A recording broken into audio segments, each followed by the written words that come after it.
Hello, everyone. I'm Ivo Daalder, president of the Chicago Council on Global Affairs, and this is World Review, our weekly look at news from around the world. And joining us this week, all the way from Beirut, Kim Ghattas, who is a journalist formerly with the BBC and now a resident in Beirut. From Washington, D.C., Susan Glasser, who is a staff writer for The New Yorker, and from Brussels, Belgium, Steve Erlanger, chief diplomatic correspondent of The New York Times. And I'm coming to you from the desert in California. All around the world here, lots of things to talk about. Susan, let's talk about the big story. The Russians have started major military drills with the Belarusians up in Belarus and in the Black Sea. Lavrov, the foreign minister, met with the British foreign minister and says that talking to the West is like having a dialogue of the deaf.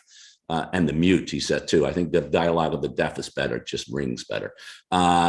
We're obviously at a diplomatic sort of standstill, although there was a lot of people traveling back and forth and a lot of movement militarily. Where do you see the things standing today? And when you talk to your sources in Washington, what are you hearing that they are thinking is going to happen in the week or so ahead? Well, thank you much, Ivo. You know better than I do that movement in diplomacy is not the same thing as accomplishment in diplomacy. And having lots of meetings has been happening this week, but it's really never been clear if there's been a genuine diplomatic process where that simply was a cover for a series of unmeetable demands that Vladimir Putin has made from the beginning, after mobilizing essentially an invasion force on the border of his neighbor. And I think, I say this because I think it's important every time. This is a manufactured crisis. It is created by Vladimir Putin. It is not about like, okay, X happened, so let's have a diplomatic process and resolve it. That's just not true. Unless you count turning back time on the globe to 1997 or really 1989 or 1991, which is the real bottom line for Vladimir Putin. That's obviously not a reasonable demand, whether the world doesn't turn back the clock, whether it's to 1997 or to any other period in time. So from the beginning, diplomacy has had an almost impossible mission, it seems to me. Nonetheless, it's important that these meetings have occurred. So you're right that I think we seem to be approaching a certain inflection point, a certain moment of truth in this months-long buildup.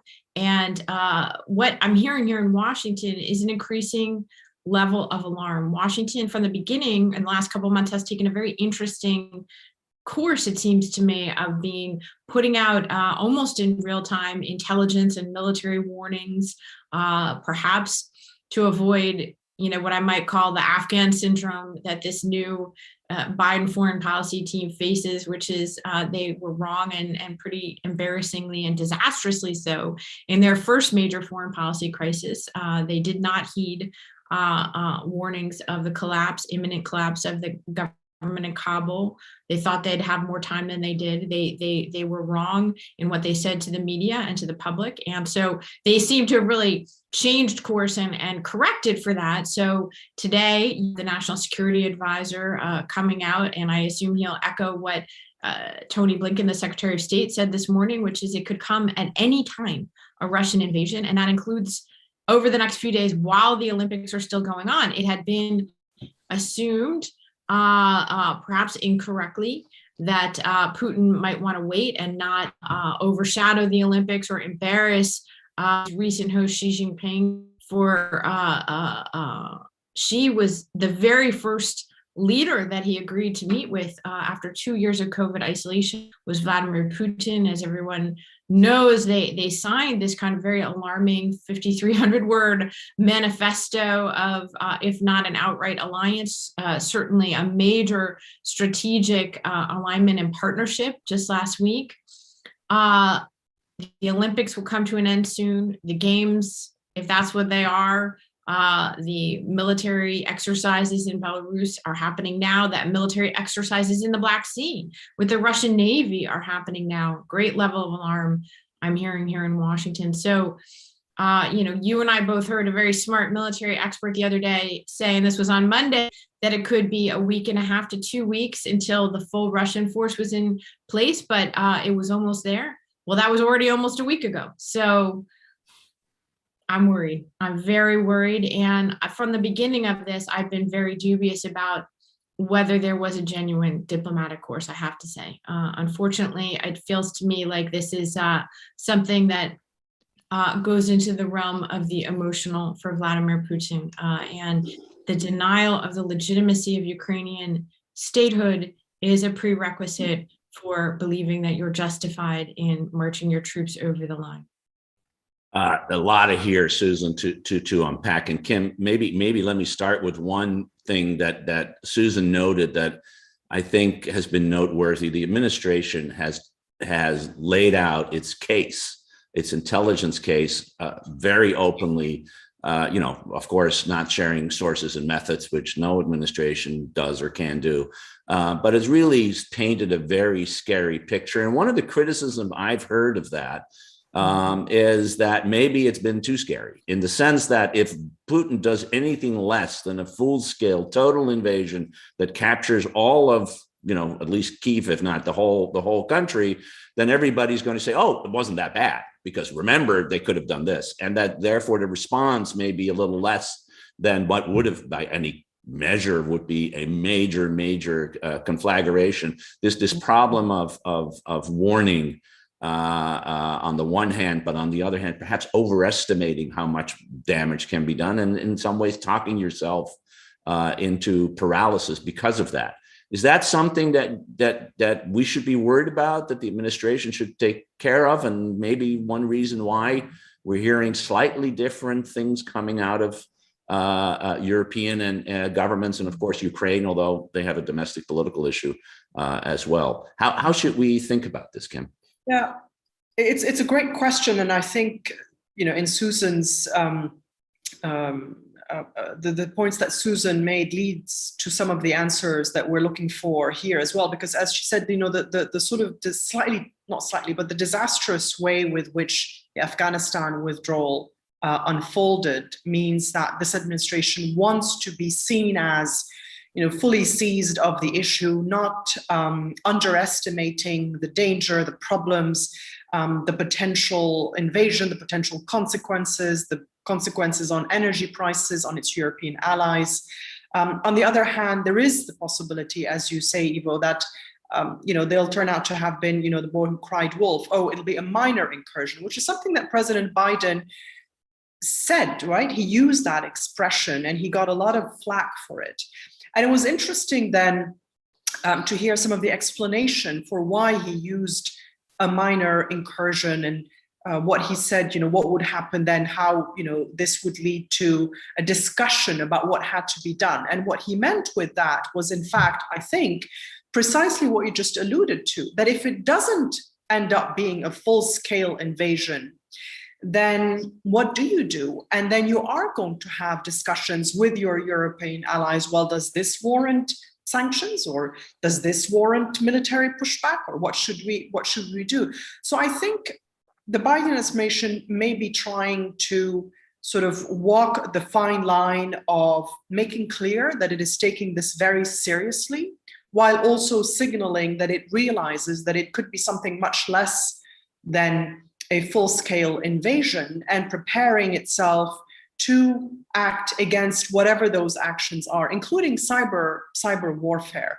But it is very worrying. It's very worrying for Europe. It's very worrying for Ukrainians, of course, who have pushed back, interestingly enough, against what they describe, or what they seem to think was hyperbole by the Biden administration, because they're having their own fine line to walk as well. They're the ones who are on the receiving end of this very much, directly. But for me, it's interesting to watch also in the larger context of how Russia has been operating, not just in its own neighborhood, but also beyond, including next door to Lebanon, in Syria, since 2015, and how Putin just keeps testing the limits of American power from Ukraine to Crimea to Syria.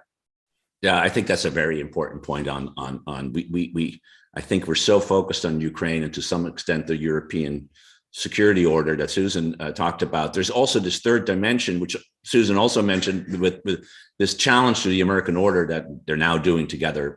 Putin is doing together with Xi. It's really part of a larger game that is being played here. Steve, to you, sort of two big issues. Of course, talk a little bit about what's happening on the I don't know if diplomatic front is the right way. The travel front, there's a lot of traveling going on. There's a lot of people flying on airplanes to different capitals, including, of course, Emmanuel Macron visit to Moscow, Kiev, and then Berlin for the Weimar trio. Olaf Scholz went to the United States. So much going on, but you do have a sense of this is treading water, diplomatic water, but it's really not moving the goalposts, no matter what people are saying. What are you hearing in Brussels? And also on this issue of are people in Europe worried that the United States may be overstating the case? And what is the impact of that? And how likely is it that if there is anything less than troops and tanks going across the border in massive amounts, how likely is it that Europe will stick with the United States as they have done? You've done great reporting on this. Tell us what you see. Well, let me try to take it in order. I think of this, it's like a Netflix movie. It's a hostage crisis, right? I mean, Putin is the hostage taker. He's taken Ukraine hostage, and everybody's flying off to meet the hostage taker to keep him talking, right? And try to urge him to put down the gun. But I'm not sure he is going to put down the gun, because I think what's going on in his head is much as Susan said, it has a lot to do with history and his own failures as Russian leader, because Ukraine slipped away under his control. And what happened with Macron at this weird long table is Putin lectured him for 4.5 hours about history. I mean, Macron wanted to talk about what to do and the Normandy format and the Minsk Accords, and Putin wanted to talk about not just 1997. I begin to think he believes, and the few security-minded people around him believe, that the decline of the Soviet Union began with détente altogether.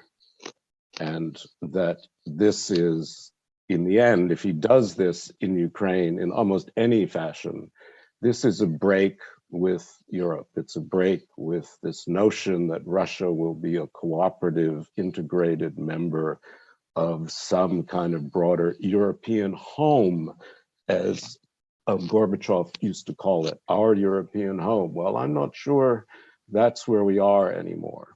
And this is partly why this amazing, weird 5,300 word joint statement with Xi Jinping was so interesting. Now, I don't think the Chinese, are particularly happy with the idea of Russia reoccupying Ukraine. And of course, he's got lots of options. I mean, Putin does. And I think that's one of the reasons why the Americans have been pushing out their intelligence, which is to convince the Europeans that it's serious, that it's really serious. And I think they have convinced the Europeans, including the Germans and the French, that it's very serious. And what has struck me very hard has been a lot of talk about NATO, NATO moving a few troops around and the Americans putting troops on standby and all the rest of it, and beefing up a little bit in the Baltics and Poland. But, this is to reassure NATO allies. This won't deter Putin. What will deter Putin is the real possibility of the Americans and Europeans coming together with really fierce sanctions.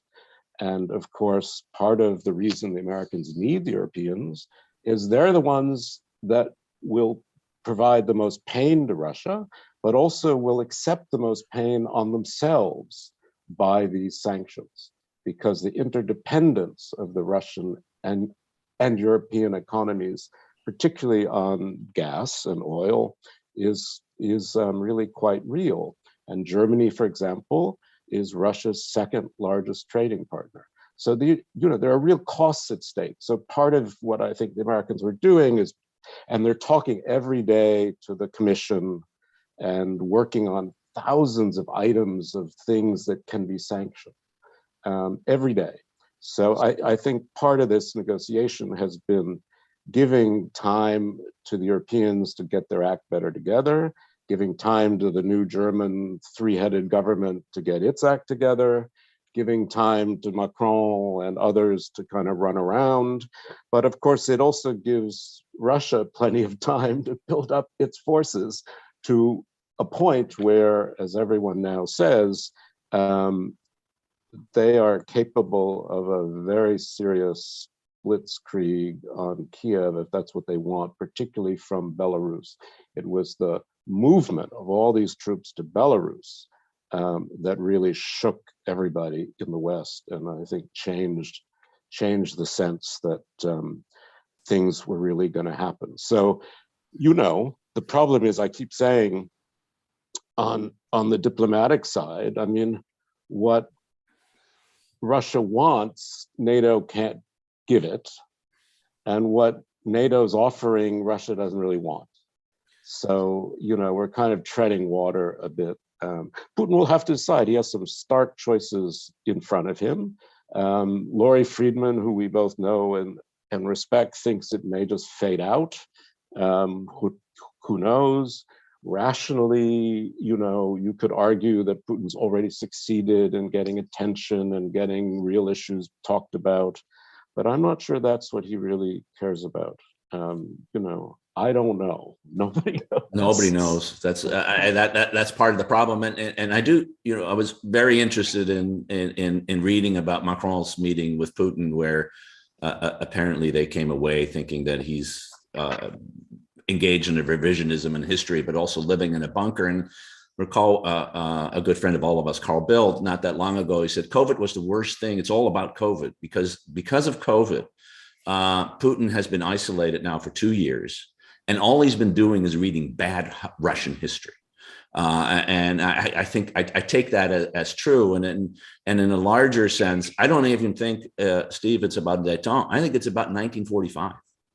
I think what Putin is seeking is not only to push NATO back, which is what he's trying to do in Ukraine, to revise the 1990 European Security Order, which was written in Washington and not in Moscow, when Moscow just had to sign on the bottom line. He's trying to revise the post-1945 order, in which the United States is a dominant power. And not coincidentally, you only have to read his speech, the Munich Security Conference in 2007, which laid all of this out. And everybody was shocked that he would say it, and then went on and do business as usual, like, he doesn't have the power to do anything about it. Now he seems to have at least some power, or he thinks he has something to do about it. It's a scary time for all of us. We may be seeing the largest military confrontation in Europe since 1945. That's what you get when you mobilize 150,000 troops ready for a real fight. Susan? Yeah, I mean, a couple thoughts. On the sanctions, I think it's really important, here we are once again asking the question of essentially what is in Vladimir Putin's head. But I do think it's important to say that there's not a lot of evidence actually to suggest that sanctions are a deterrence method at this point for Vladimir Putin as much as a punishment.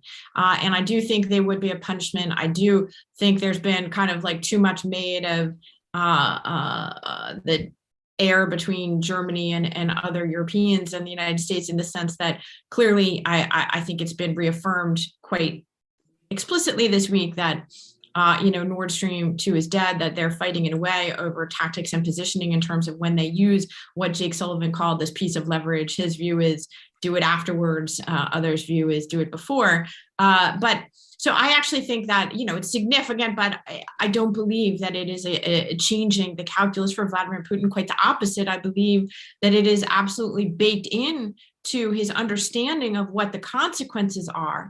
And so I think it's very notable that he's chosen to proceed this far down the road, given that he understands the consequences, number one. Number two, I am certainly scarred, as I'm sure, everyone on this call is, by the ridiculous, I understand them. Ivo, you were there in the Obama administration, but don't talk to me about off-ramps, and sanctions, in the sense that, we heard that for months and months and months with Vladimir Putin and Crimea, and it was wishful thinking. It was incorrect reading at the time. Even there was very clear-cut evidence that that was not the case. And obviously, Russia's economy has been much more resilient than the experts here in Washington told us it would be. And I think we have to understand that right now.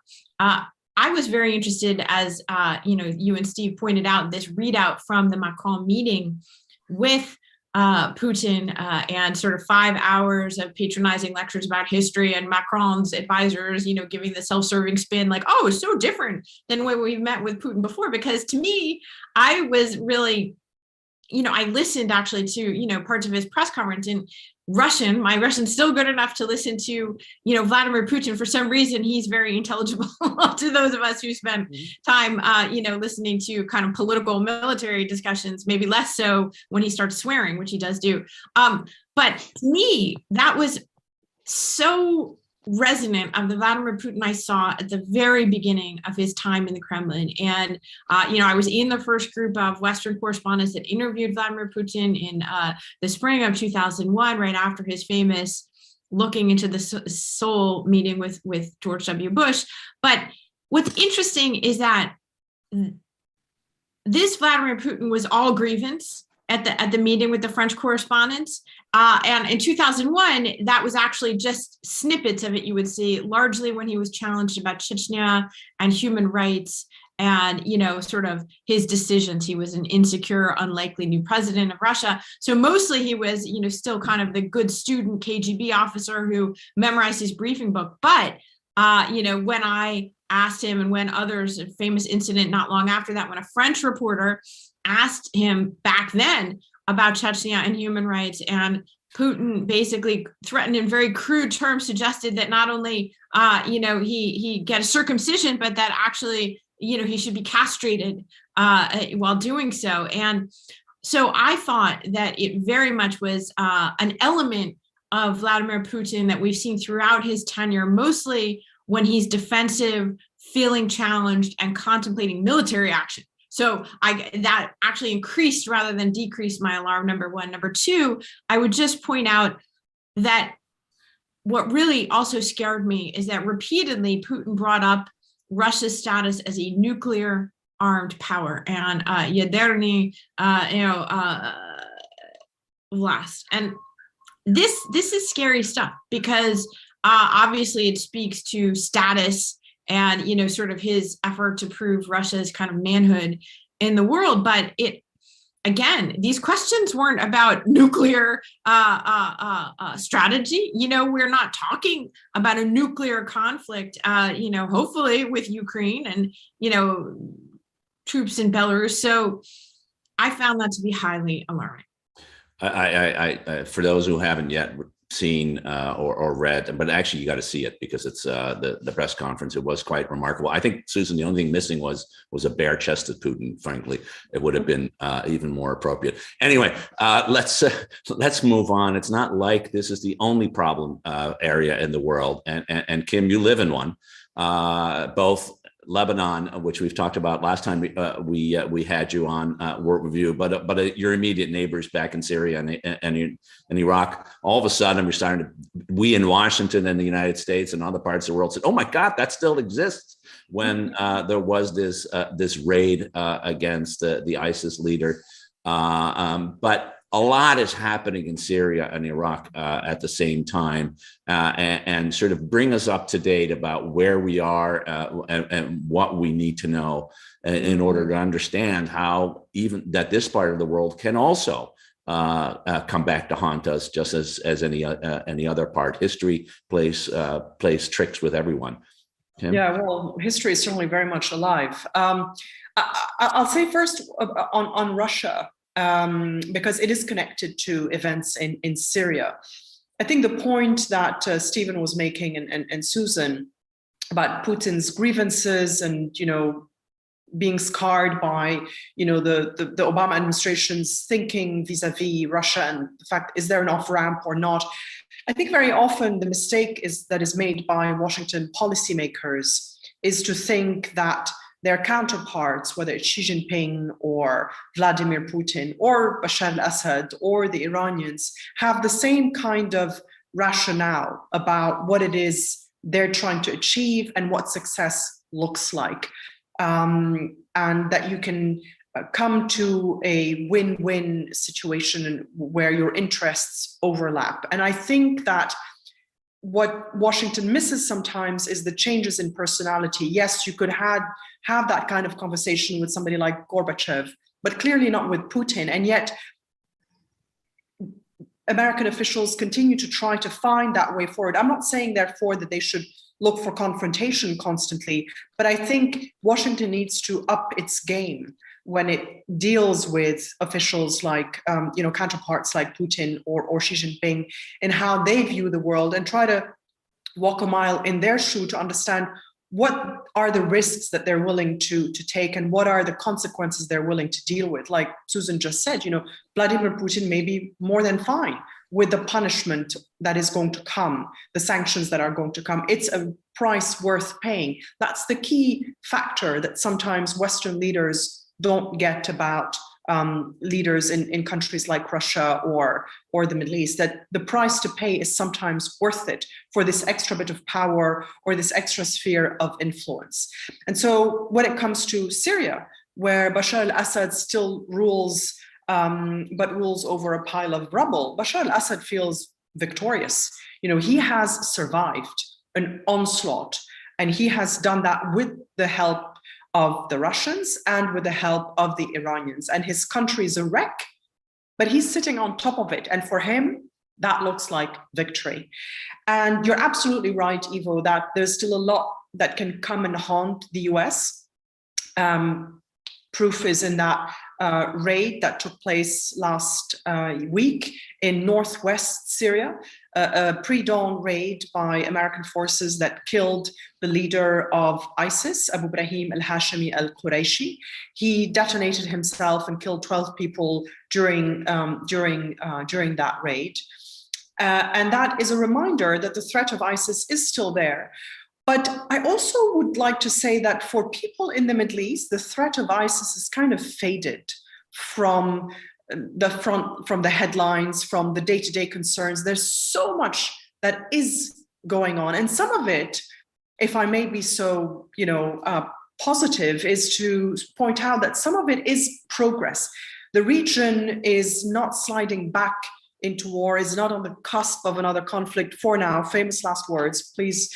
I'm not trying to jinx anything, but we're looking at the headlines from Ukraine, from Russia, and feeling like perhaps we, for once, despite the chaos that still is there in Syria, despite the fact that pro-Iranian militias still lay the law in Iraq, despite all that, there is a sense that some form of stability is currently reigning in the region. Very tenuous. It can be undone very quickly with Houthi missiles against Abu Dhabi, or perhaps the next, conflagration between the Israelis and the Palestinians.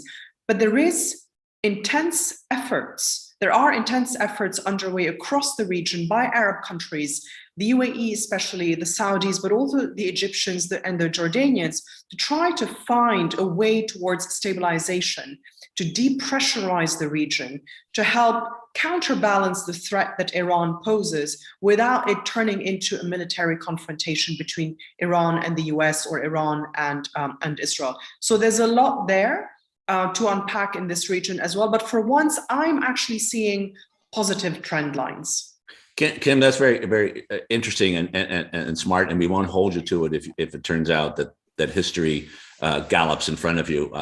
So that's okay. But Steve, it strikes me that if Kim's right, if the way that Kim is describing the stability of the moment, and strikes me that makes sense, maybe one of the factors is that the United States is no longer a key player, and it's not, the people are no longer relying on the United States to solve all their problems, and now they got to figure out how to do that themselves. It's in some ways true for the Israelis, certainly true for the Gulf, the Middle East, maybe better for stability of the region than doing more. One can argue that.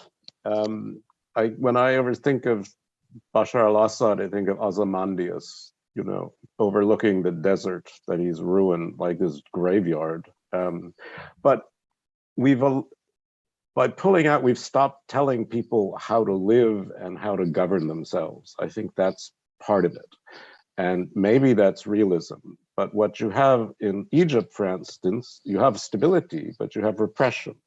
You have a kind of return to the kind of big man totalitarianism, army-run, dissident suppressing stability that Mubarak provided for a very long time. But you don't know, I mean, Kim would know better what's bubbling underneath. You still have a lot of young people who don't have jobs. In Egypt, if you have a higher education, you're less likely to have a job than if you don't.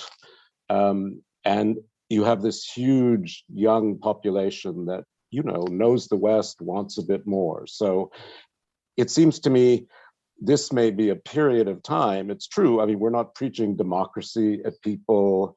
And we are trying to do a deal with Iran, which we can get to later, however weak and short it is. But we, the US, I mean, we are looking toward Asia. That's our challenge. And that's the advantage Putin has turned, because he saw that as a moment of distraction and weakness. Biden's looking in other places. Merkel's gone. Macron's under re-election. The Germans have this strange new government. The EU doesn't really have a foreign policy. It's shrinking by comparison in its economy with both China and the United States. It's becoming actually less economically important than it used to be. And so I do see what Kim said as very shrewd, and you see it in relationships with Israel. I mean, you have basically autocratic but relatively stable-minded Arab governments, some of them monarchies, some of them effectively monarchies, who understand that there's business to be done, and these old arguments don't really help. But at the same time, I do worry a lot about the Palestinian question. We don't talk enough about it. Abu Mazen is really old. He has very little control. We don't know what's going to happen after he goes. It makes me very, very nervous. I mean, and Israel keeps expanding in this quiet way, making a real Palestinian state harder and harder to even contemplate. And I just worry there are time bombs under all these issues that may, in a few years, blow up the stability that we now welcome. If I may, Ivo, just a couple of points to add on to what Steve said and to pick up on your question. I totally agree with Steve that what I'm describing is not a prosperous stability. And perhaps the better word is a period of calm rather than stability, because absolutely Steve is right that the stability that is afforded by dictators like Abdel Fattah al-Sisi or even Mohammed bin Salman is not sustainable, because bubbling underneath is a lot of frustration.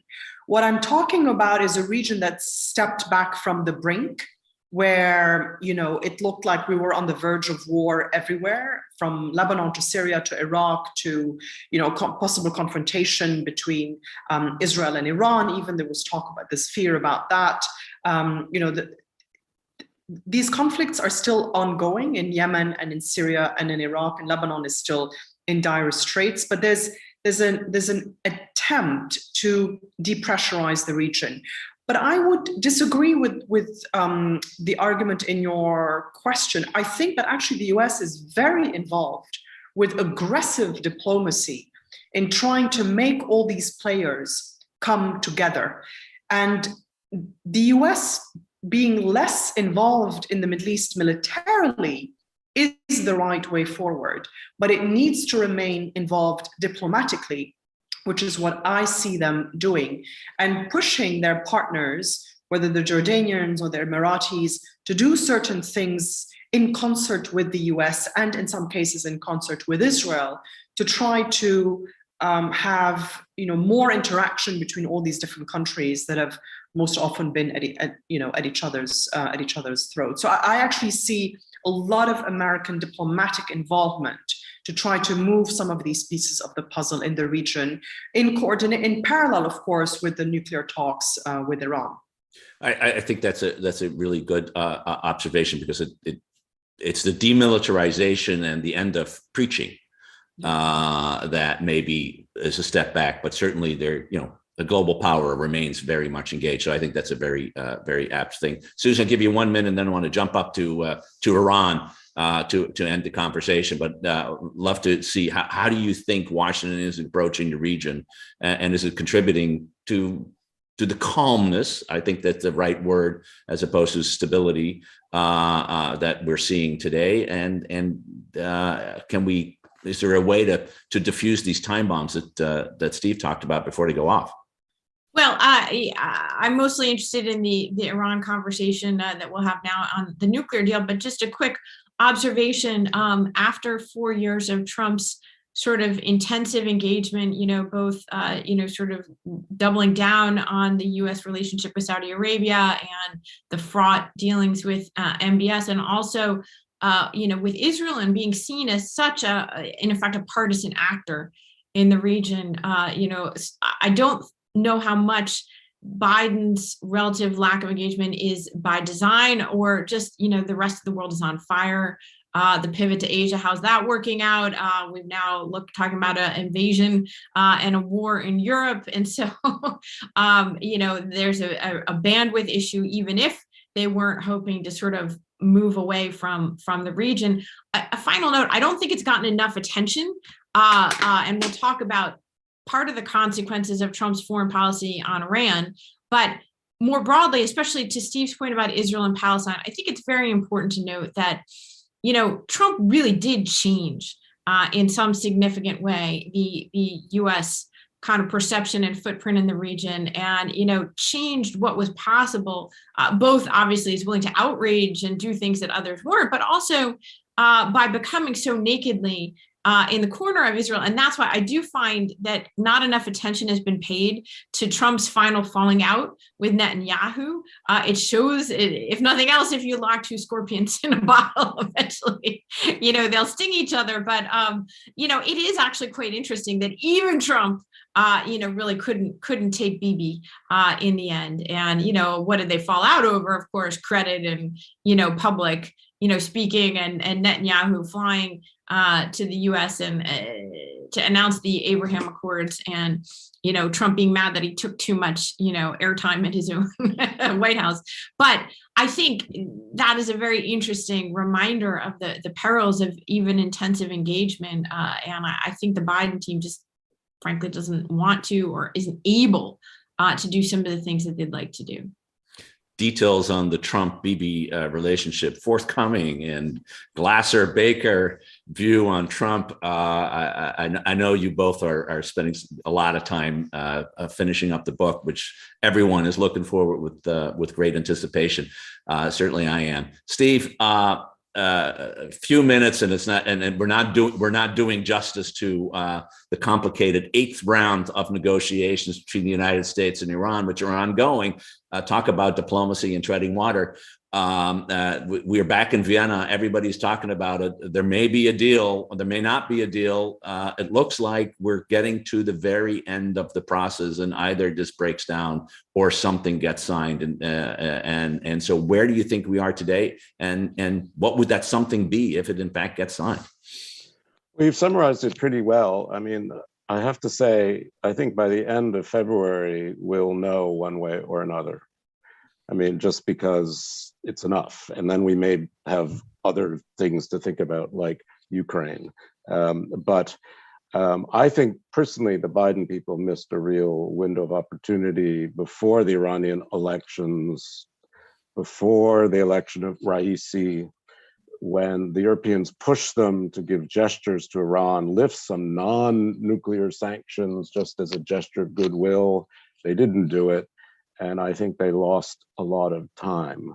And where we are now, it's still the same. You have the EU3 doing all the negotiating and running back and forth between Iran and Rob Malley. You had in the American team some conflict because some people felt we were being too soft, too eager to get a deal.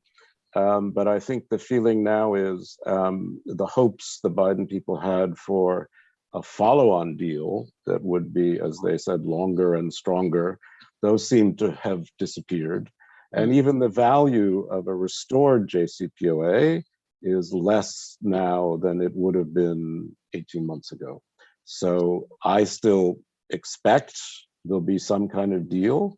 I really do, because I think the Iranians have won, to be honest. I mean, they have built the knowledge that they didn't have before. They have built incredibly sophisticated centrifuges. They're not going to destroy them under any deal. They'll lock them up. They've been pushing IAEA around. They've lived with sanctions for so long that, they may decide it's just not worth their while. Though at this point, I think however it ends, you will not call this a defeat for Iran. And this is why it's going to be so controversial in the American Congress, no matter what happens. I mean, a deal now to restore the JCPOA would pull the Iranians back in terms of their enrichment. I mean, they're enriching to 60%, which is like practically bomb grade. Nobody does that unless they're making weapons. And they're creating uranium metal, which nobody needs except for making warheads. So, it's a dangerous moment. And so a deal is better than no deal. But this deal will not, answer the major question. And it certainly won't cut Iran's ambitions off at the knees. So Kim, I'm really interested in Steve saying no matter deal or no deal, Iran has won, which is a really, by the way, good headline. What's the impact on the region? Because the whole point of this is for Iran to, quote, lose or at least be restrained. If they win, no matter what, how does that affect the region? And I'm sorry, we only have a couple more minutes. And maybe you disagree, Kim, too. I'll try to keep it brief. No, I think so. So I'll say that I'll try to go very quickly because there's a lot to say here, Ivo. So I think the maximum pressure of the Trump administration did push Iran into a corner, but maximum pressure on its own or diplomacy on its own doesn't get you the results you need. So the fact that the Biden administration is trying to maintain the pressure while doing diplomacy is a pretty good approach. I disagree with those who say that the Biden administration lost an opportunity, because I think that what we forget is to think, what were the Iranians thinking? And as they were approaching, the moderates wanted, or the reformers wanted, to try to get a gesture, but it was very clear that there were other considerations within Iran, and Iran wanted too much, things that the Biden administration just could not give. Whatever happens now, I think that if there is a deal, one of the advantages, even though it's not going to be stronger and longer, one of the advantages is that you're going to have the ability to monitor Iran's activities again. That is essential. We forget about this advantage. The advantage of having the deal back in place for that purpose of being able to monitor. Today, has Iran won or lost? I think it's in a very difficult spot. If you lift the sanctions, they'll have a breather. But in the region, it feels like it's both feeling confident and having its back against the wall, because it is getting pushback from a lot of people where it has its militias operating, whether it's Lebanon, Iraq, or Syria. That's a concise and probably a very good place for us to end today. A really deep overview of some really important issues. All these issues deserve much more time. We'll do it again another time on World Review. In the meantime, I want to thank Kim Ghattas of the Carnegie Endowment for International Peace, Steve Erlanger of the New York Times, and Susan Glasser of the New Yorker. And remember that we are now podcasting this. You can subscribe in your favorite podcast, wherever you get your podcast, you can subscribe and listen to us there, as well as watching us here on YouTube. Thank you all for joining us today. Thank you for watching. We'll be back next week with another edition of World Review.